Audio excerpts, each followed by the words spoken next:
Hello everyone, welcome to the notebook class. आज हम बात करेंगे कॉन्टिनेंट्स और ओशन के बारे में। ठीक है, देखिए हमारे पास कॉन्टिनेंट्स कितने हैं? 7, ये सब आप जानते ही हैं। और ओशन कितने हैं? 5।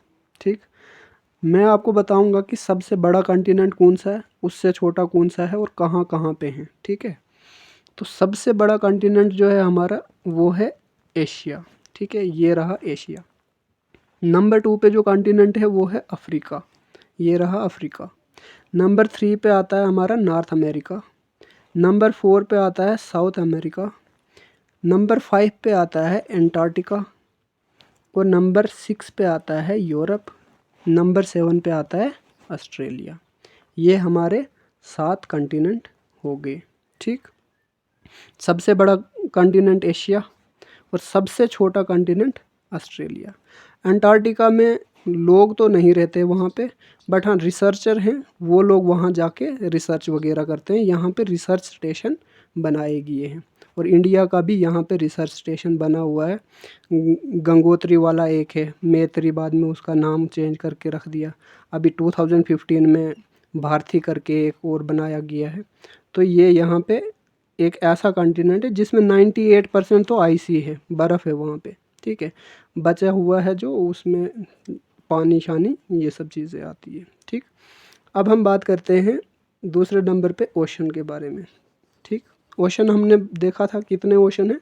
5। कौन कौन से हैं? सबसे बड़ा ओशन हमारे पास पैसिफिक ओशन है, ये यहाँ पे भी फॉल करता है और यहाँ पे भी। इसके पीछे रीज़न क्या है? देखो ये मैप है, मैप की वजह से ये 2 जगह पे हमें दिख रहा है। ठीक, अदरवाइज़ अर्थ तो गोल है, क्योंकि ग्लोब पे जब आप देखोगे तो वो जैसे अर्थ गोल है वैसे ही ग्लोब भी है। ठीक, तो ये वाली जगह मोल्ड करके आपको कनेक्ट होती दिखेगी बैक साइड। ठीक, तो इस वजह से हमारे पास पैसिफिक ओशन 2 जगह दिखाई देता है।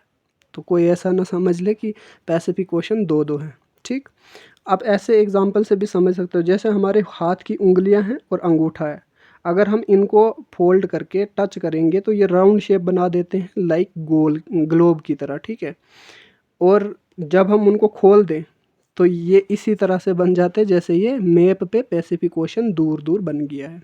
आई होप इतना आप समझ गए होंगे कि क्या बता रहा हूँ मैं। ठीक, नेक्स्ट दूसरा ओशन जो है हमारा वो है अटलांटिक ओशन।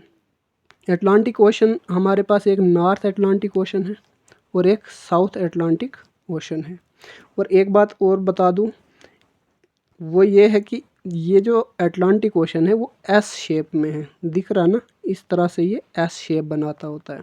ठीक, तो ये नंबर 2 पे आता है। नंबर 3 पे आता है हमारा इंडियन ओशन। इंडियन ओशन एक ऐसा ओशन है जो किसी कंट्री के नाम पे है, और वो कौन? अपना भारत महान इंडिया।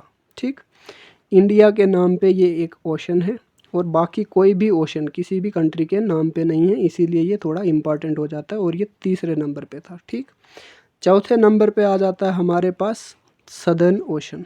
ठीक, और 5वें नंबर पे आता है आर्कटिक ओशन। 5वें नंबर पे आर्कटिक ओशन एशिया और यूरोप के साथ बाउंड्री टच करता होता है। ठीक, ये हमारे पास 5 ओशन होगी।